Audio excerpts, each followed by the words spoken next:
Hello, Shura. Thank you for agreeing to do this interview. Would you like to introduce yourself? Okay, thanks. Hi, Eleanor. Hi, I'm Shura. I guess officially or recognized and felt acknowledged as being able to identify as disabled only within the last 5 years when I received diagnosis of ADHD and dyslexia. So that's both like a kind of, I embraced that happily because it answered a lot of questions I'd had for a long time, but also obviously reflects a long time of just having unconfirmed or lack of support or awareness in any way to kind of really manage some of the things that I deal with on a daily. But so yeah, that's me. I've worked in disability for about 7-8 years in various support and educational roles. And yeah, and also recently became a member of the NEU and happily involved in campaigns around disability and other cultural rights in this country. So that's me. What does Disability History Month mean to you, if anything?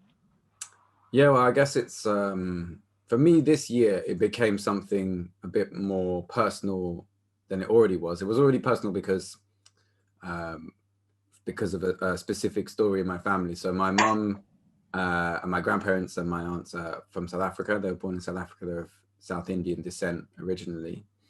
My mum had a twin brother who was born in, they were both born in South Africa in 1959. And when there were complications in birth, and he had a resulting disability. So he had cerebral palsy that was known and visible.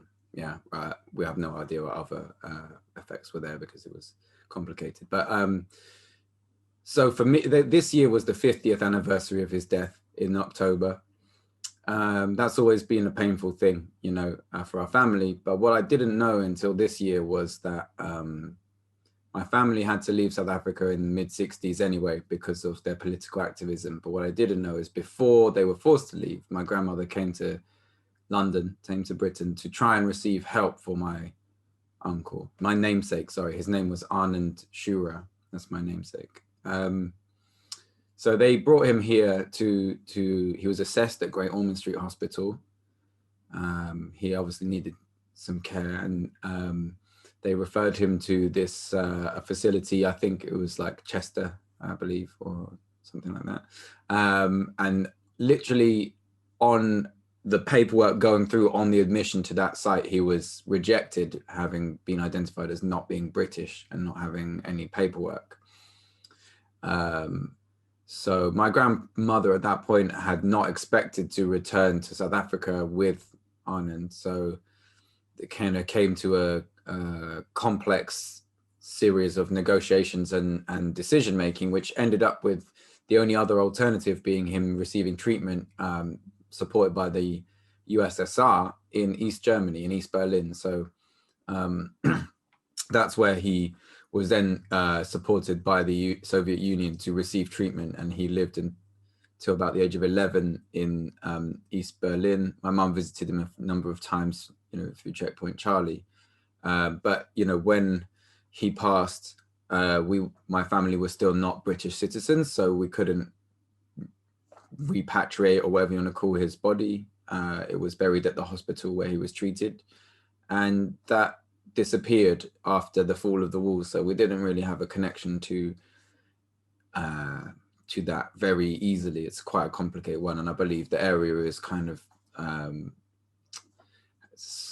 like a neo-Nazi strong area, is what it was described to us by local officials. So it's a very complicated story for our family. But to find out that, you know, a reflection of what it, I guess it kind of reflects on how I would have answered your next question, which was about being a disabled person of color. And it's like, there's hostile environment, and then there's the DWP's treatment of people with disabilities at the moment. And they seem to have not changed in 50 years, you know, that they would treat a child with a disability so harshly to reject them from this country, that not even allow my family to have some contact with him after that easily.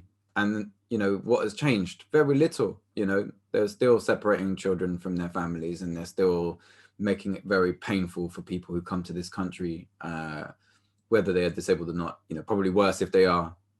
That's what it feels like. So yeah, it's a bit a problem, a pain for my family that I'd known for a long time about his life and how short it was. But to know that it could have been a very different story for us, and we could have had a much more involved time in his life, especially for my mum, was painful to know. So yeah, I Thank guess you. that's what it means to me. No, thank you for listening to me.